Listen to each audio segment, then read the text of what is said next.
Greetings to all of humanity. It's really a joy and a blessing. It's an honor to be out in nature and greeting you on this day. And it's been raining, now the sun is out, and it's really great reaching out to you, bringing this message to you, teaching you that the Bible addresses the human mind and must be interpreted psychologically. That the Bible is not literal, neither is the Bible secular history. That's the reason why, my brother and my sisters, I am teaching you how to look inwardly to discover your true identity or your divinity. And that is the reason why I chose to speak to you concerning the assembling of yourself together. For it is said in the Bible, forsake not the assembling of yourself together. And every religious person who believe that the Bible is literal and believe that the Bible is secular history and fail to realize that they can never tell me of one thing that was done in the Bible that wasn't for us mental or psychological, whether they agree or disagree with me. And even if they agree or disagree with me, it still have to be mental or psychological. They always use the scripture to justify joining or being part of a religion, or of a church system, or being part of a denomination. But when it says forsake not the assembling of itself, let us look at the self of man. And what is the self of man? The self of man is the inner man. For the outer man is the expression of the invisible man, or the expression of the inner man. Now, the inner man is invisible. The inner man is limitless. The inner man has no boundaries. The inner man don't slumber nor sleep. Therefore, the inner man is everywhere. The inner man is omnipresent. The inner man is omniscient and omnipotent. That's the reason why you're told, even if you go to the bottom of the ocean, he is there because you are there. If you go to the highest heights, he is there because you are there. Because God and man are one.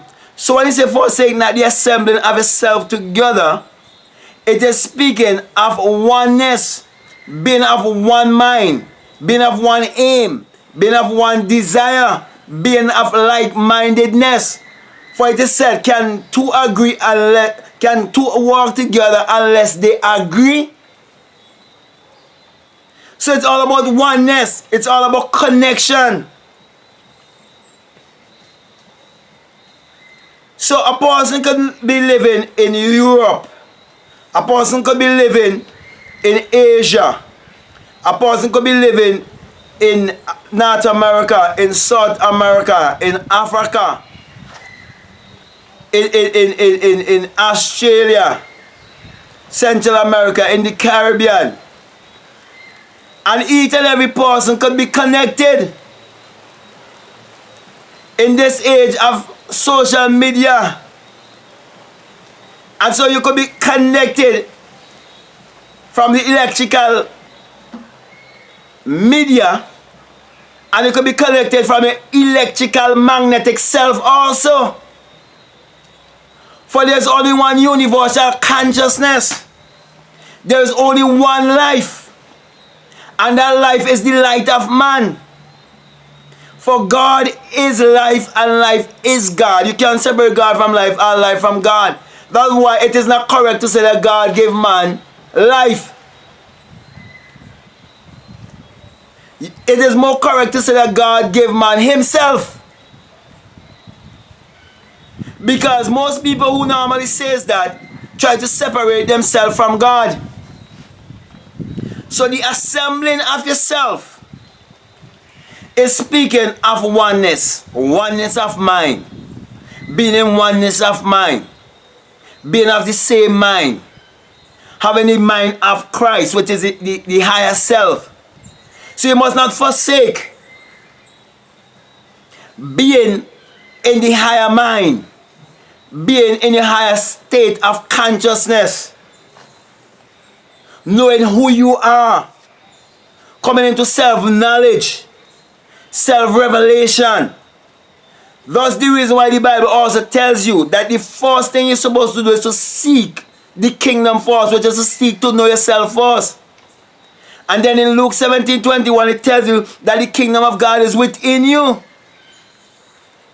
So when you know that the kingdom of God is within you and you seek to know yourself first and you discover yourself first, you will understand what it means when it says not to forsake the assembling of yourself together. It is speaking about togetherness. It is speaking about oneness. For religion separates man from God. Everything that the world system gives to you is to separate you from your higher self, to separate you from your God self. That's the reason why religion entangles itself with politics. And also higher education. And all of them linked together. That's the reason why when you go to obtain an academic education, they also gives you religion from a little child. From since a child enter preschool or even before that, from the parents. And then when they go to preschool, they start to teach them religion. What does religion have to do with your education? But it all ties in together. And then when you leave school with an employee mentality. And then you get caught up with the getting instead of the being. And then when you get caught up with the getting instead of the being, when reality strikes you, and you come to realize that one day you have to leave, because one day you're going to die, and the Bible says, we shall die like men. We are gods in Psalms 82, nevertheless we shall die as like men. And because people never seek to know who they are, when fear take them over because they've been controlled by fear, they will go and they will join themselves to a religion, and then they will use the scripture that says that they must forsake not the assembling of themselves together, and they are using it in a way to justify they joining a religion and being part of a goddamn religion. When it is teaching you to be in oneness, when it's teaching you to be in connection with your higher self, and to be in touch with others who is dwelling on the higher self. It is teaching you of being in the same frequency, same vibration, understanding that everything is energy, understanding that there's only one universal consciousness. That's what it is teaching you about. So you wouldn't forsake the assembling of yourself, knowing that no one is better than the other, knowing that there is no condemnation, knowing that there's only one power, and you can use the power to lift you higher, or you can use the power to keep you down in the gutter. So my brother and my sisters, those who use the scripture are basically those who are eating from the tree of knowledge of good and evil, because they have the mentality of good and evil, instead of having the mentality of eating from the tree of life and understanding that there's only one life, and that there's only one power, and that one power that we use is the human imagination, which is God in man. And that is the only creative power there is, and there's only one creator. Therefore, forsake not the assembly of yourself together, understanding how thoughts work, understanding that it is your thoughts that is creating your goddamn reality. Therefore, you have to be more conscious of your thoughts and be more responsible of your thoughts. And understand, as you sow, so shall you reap. Understand, as a man thinketh in his heart, so is he. So with that being said, my brother and my sisters, I believe I got my message across to you, what the scripture is really speaking about. And I believe when I do my description, I'll put the exact scripture for you also. Okay? Now, if you've been listening to me and what I'm saying, if it makes sense to you and you haven't subscribed as yet, I'm encouraging you to subscribe. I'm encouraging you to like. I'm encouraging you to comment. Most of all, I'm encouraging you to share this message. Share this message of true self-realization. share this message that is teaching you to look inwardly to discover your true identity.